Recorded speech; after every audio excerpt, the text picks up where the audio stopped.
আমি ভগৱানক বিশ্বাস কৰিলে ভগৱানেও আমাৰ ওপৰত নিশ্চয় সহায় কৰিব। এটা কাহিনীৰ মাধ্যমেৰে আপোনালোকৰ ওচৰলৈ লৈ আহিছোঁ। কাহিনীটো আৰম্ভ কৰাৰ আগতে আপোনালোকক কৈ থওঁ যে মোৰ চেনেলটো ছাবস্ক্ৰাইব কৰি কাষতে থকা বেল আইকনটো প্ৰেছ কৰিবলৈ নাপাহৰিব। এবাৰ এক পতি পত্নী নাৱেৰে যাত্ৰা কৰিছিল। নদীৰ পানী বাঢ়ি আহিছিল।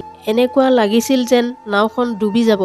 পত্নীগৰাকীয়ে ভয় খাই স্বামীক ক'লে যে নাওখন যিকোনো সময়তে ডুবিব, আপুনি নাওখন বচাবলৈ কিবা এটা উপায় বিচাৰক। তেওঁৰ স্বামীৰ কিন্তু কোনো চিন্তাই নাছিল এই লৈ। তেওঁ একো টেনচন লোৱা নাছিল।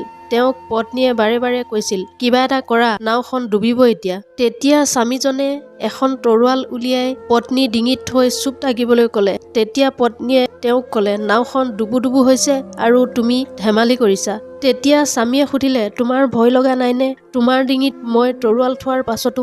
তেতিয়া পত্নীয়ে ক'লে, তুমি মোক নিজৰ প্ৰাণতকৈও বেছি ভাল পোৱা। তুমি মোৰ ডিঙিত তৰোৱাল থলেও মোৰ ভয় নালাগে। তেতিয়া স্বামীজনে ক'লে, যিদৰে তোমাৰ মোৰ ওপৰত বিশ্বাস আছে যে মই তোমাক শিৰচ্ছেদ কৰিব নোৱাৰো, ঠিক সেইদৰে মোৰ ভগৱানৰ ওপৰত বিশ্বাস আছে।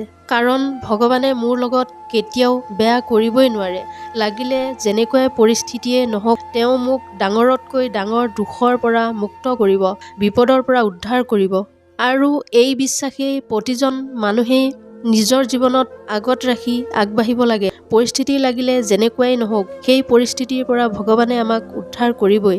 আপোনাৰ জীৱনত দুখ আছে বা সুখ আছে, সেইটো গুৰুত্বপূৰ্ণ নহয়। গুৰুত্বপূৰ্ণ কথাটো হৈছে আপোনাৰ হৃদয়ত বিশ্বাস আৰু ভক্তি কিমান আছে। যদি আপুনি ধৰ্মৰ পথত থাকে, যদি আপুনি সত্যৰ পথত থাকে, তেন্তে আপোনাৰ মনত প্ৰসন্নতা, শান্তিৰ ভাৱ সদায় অটুট থাকিব, লাগিলে যি পৰিস্থিতিয়ে নাহক। গতিকে জীৱনত দুখ আহিলে বিচলিত নহ'ব। মাত্ৰ এটা কথা মনত ৰাখিব, ভগৱানে আপোনাৰ লগত ভাল কিবা এটা কৰিবলৈ গৈ আছে। আপোনাৰ জীৱনটো সুন্দৰ ৰূপত সজাই তোলাৰ এয়া এক আগজাননী বুলি ধৰি লৈ নিজকে সান্তনা দিয়ক।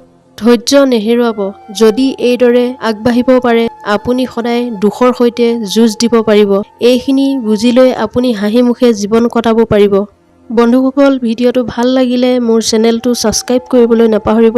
নতুন এটা ভিডিঅ' লৈ আপোনালোকৰ ওচৰলৈ আহি আছোঁ। তেতিয়ালৈকে আপোনালোকক ধন্যবাদ।